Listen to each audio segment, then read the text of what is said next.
हरे कृष्णा जय श्री हरि।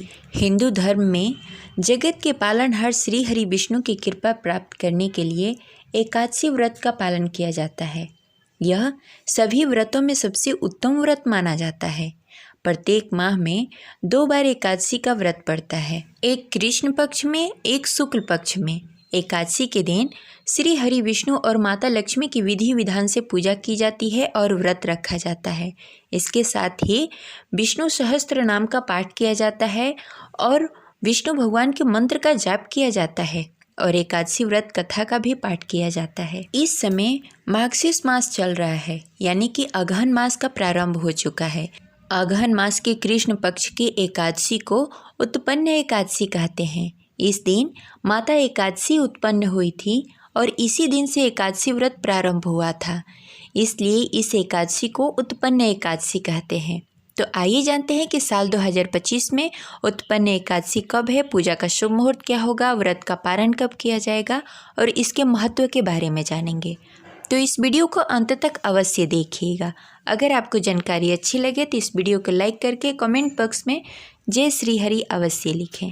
हिंदू पंचांग के अनुसार साल 2025 में उत्पन्न एकादशी का प्रारंभ 15 नवंबर को देर रात्रि 12:49 पर होगा। वहीं इसका समापन 16 नवंबर को देर रात्रि 2:37 पर होगा। उदय तिथि के अनुसार 15 नवंबर 2025 दिन शनिवार को उत्पन्न एकादशी का व्रत रखा जाएगा। एकादशी व्रत का पारण 16 नवंबर को दोपहर 12:55 से 3:08 तक रहेगा। आप इस बीच में व्रत का पारण कर सकते हैं। यहाँ आपको ये ध्यान रखना है कि जब भी एकादशी व्रत का पारण किया जाता है तो इस बात का ध्यान रखना होता है कि हरिवासर का समय ना हो। हरिवासर के समय कभी भी व्रत का पारण नहीं करना चाहिए। तो ऐसे में द्वादशी तिथि का समापन का ध्यान रखना चाहिए। ज्योतिषाचार्यों के अनुसार अगहन मास की कृष्ण पक्ष की एकादशी के दिन शिववास योग का निर्माण हो रहा है। इस शुभ अवसर पर भगवान शिव कैलाश पर देवी पार्वती के साथ विराजमान रहते हैं। शिववास योग में लक्ष्मी नारायण की पूजा करने से साधक की हर मनोकामनाएं पूर्ण होती है। चलिए जानते हैं कि उत्पन्न एकादशी इतनी खास क्यों है, इसका क्या महत्व है। एकादशी माता की उत्पत्ति भगवान विष्णु के हृदय से हुई है। दरअसल भगवान विष्णु जब शयन कर रहे थे तब वहां उन्हें मारने के लिए मूर नामक एक असुर आ पहुंचा। तभी माता उत्पन्न ने प्रकट होकर उसका वध कर दिया। ऐसी मान्यता है कि उत्पन्न एकादशी का व्रत रखने से अश्वमेव यज्ञ के समान फल प्राप्त होता है। साथ ही इस व्रत के दिन दान करने से लाख गुना फल प्राप्त होता है। इस व्रत को करने से भगवान विष्णु के साथ माता लक्ष्मी भी बहुत प्रसन्न होती हैं। इसलिए उत्पन्न एकादशी इतनी खास है।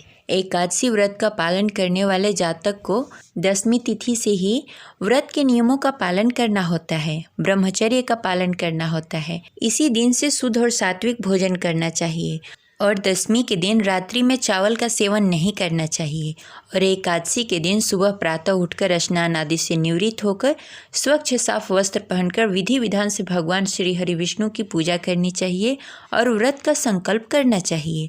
और एकादशी के दिन भूल से भी चावल का सेवन नहीं करना चाहिए और एकादशी व्रत में अन्न का सेवन नहीं करना चाहिए, सेंधा नमक का सेवन नहीं करना चाहिए। एकादशी व्रत में आप फलाहार भोजन कर सकते हैं और द्वादशी के दिन सुबह प्रातः उठकर भगवान विष्णु की विधि विधान से पूजा करके ब्राह्मण को दान देकर और शुद्ध और सात्विक भोजन से व्रत का पारण करना चाहिए। और द्वादशी के दिन तुलसी पत्र भूल से भी नहीं तोड़ना चाहिए। आप तुलसी पत्र पहले से ही तोड़कर रख सकते हैं। अगर नहीं है तो तुलसी वृक्ष के नीचे जो तुलसी पत्र गिरा हुआ है उसे आप धोकर इस्तेमाल कर सकते हैं। ये रही आज की जानकारी। आशा करते हैं आपको अच्छी लगी होगी। तो इस वीडियो को लाइक करें और ज़्यादा से ज़्यादा लोगों को शेयर करें और उनका कन्फ्यूजन दूर करें। अगर आप हमारे चैनल पर नए हैं तो इसे सब्सक्राइब कर लें और बेल आइकन को भी प्रेस कर लें। हमारे चैनल पे कथा भी सुनाई जाती है, इसलिए उसका आनंद अवश्य उठाएं। मिलते हैं अगले वीडियो में, तब तक के लिए हरे कृष्णा, राधे राधे।